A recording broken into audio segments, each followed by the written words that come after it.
Hey folks, it's Real Honesty with John Ritlin. I'm John Ritlin. This is my top 5 worst Survivor Series pay-per-views. Admittedly, as I said, in my top 5 best that I did, I could have, of course, done like top 10. The problem is some of them were just fairly average. So I figured, why not just do 5 of the very best, 5 of the very worst, and call it good. Because top 10s kind of get overdone after a while. So anyway, here is what my top 10, or my top 5 favorite are. Easy for me to say. Number 5, Survivor Series 2013. Yes, the main event between Orton and Big Show was crap. The problem is the rest of the pay-per-view wasn't that great either. Yeah, Daniel Bryan and CM Punk, got to make appearances, and there were a couple matches that had some decent build, but 2013 was a really rough summer and fall for WWE. Well, especially the fall.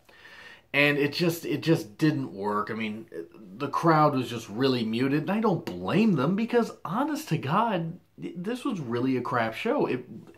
Every match was just, any solid efforts that were given by the talents, it really didn't matter.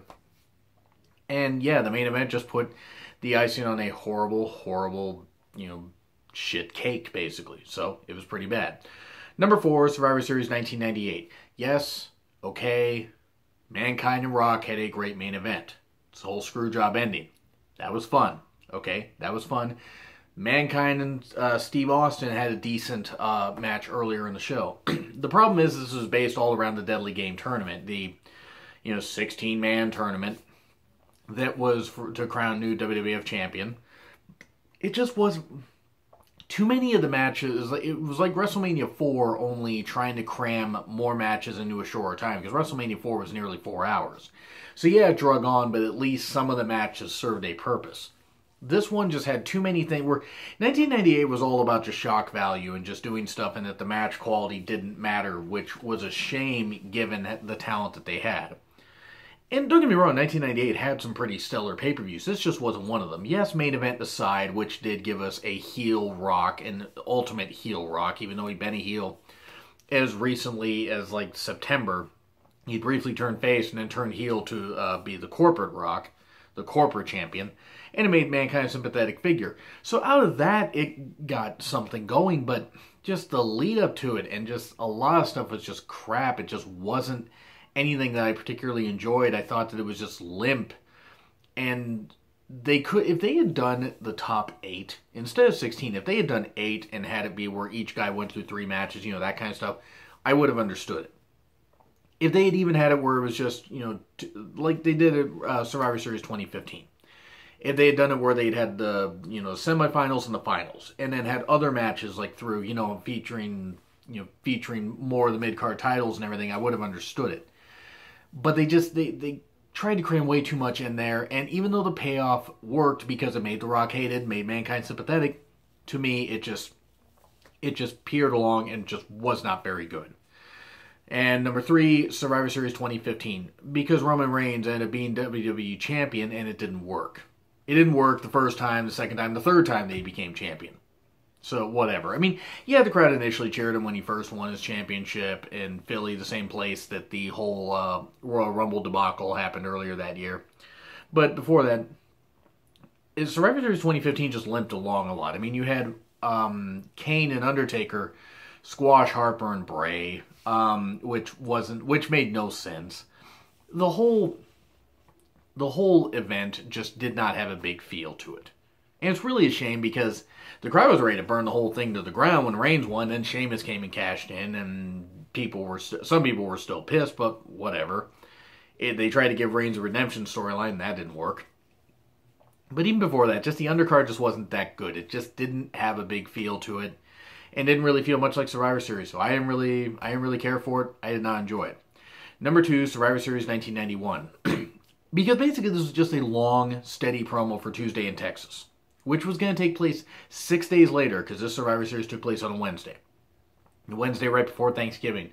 And then Tuesday, I think it was December 3rd, 1991. It was just ridiculous. I mean, yeah, you had Undertaker get his first WWE title win over Hogan, which was via shenanigans, chair by Flair, and stuff like that. And some of the elimination matches weren't horrible, but everything was just so thrown together. And again, it was just all a long promo for Tuesday in Texas, which was a crap pay-per-view, and it devalued one of their big four, which, from 87, 88, 89, and 90 was a pretty good event. And then this one just took a lot of steam out of it, where it took a couple years for it really to get back to its, its core being good. And just, 1991 just limped along a whole lot. I did not particularly enjoy it. Again, Taker winning was fine, but just too much of it just didn't really mean anything, because we were going to have another pay-per-view right after. And number one, Survivor Series 1999.